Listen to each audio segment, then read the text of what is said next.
The first three patterns in the sequence are shown. We're being asked to draw pattern 4 in this sequence.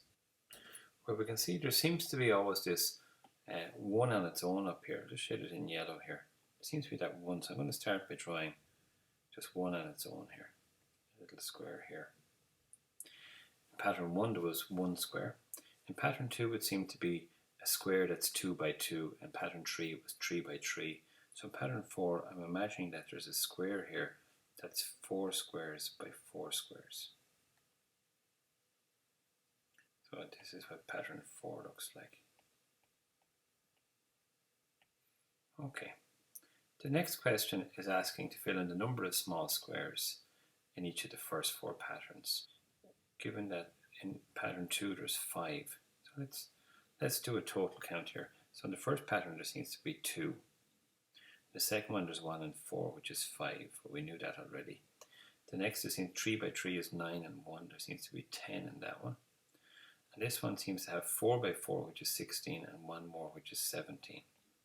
So these are the numbers in the table: 2, 5, 10, and 17. So I'll write this in here now. 2, 5, 10, and 17. Question C. The number of small squares in this pattern is n squared plus 1. Use this to work out the number of small squares in pattern 20. So what we know about pattern 20, again, is there's going to be 1 on its own, and there's going to be n squared, so which means there's going to be a square here that is 20 this way by 20 this way, and we have this 1 on its own here. Now, 20 20s is 400, so it'll be 400 in this bit, plus 1. So the answer is going to be 401. But we could do this in the formula as well. N squared is 20 squared plus 1. 20 squared is 400 plus 1, giving us the answer 401. So we can see that that makes sense. What kind of sequence is made by the number of small squares in each pattern? Well, anything that looks like n squared plus 1, that's an example of a quadratic. So this is a quadratic pattern. And the reason that it's quadratic, because it's n squared, we could recognize that it's quadratic. What we could also do to prove it's quadratic, we could look at the pattern and see what the first and second difference is. So if we look at this pattern here, going from 2 to 5, there's a gap of plus 3.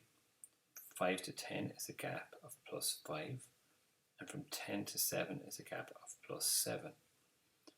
And this is not going up in the same steps each time. But if we look at, that's called the first difference.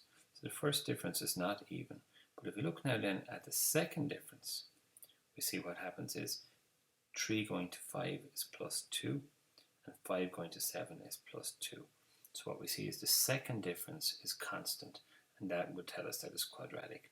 So another reason why this is quadratic is that the second difference is constant.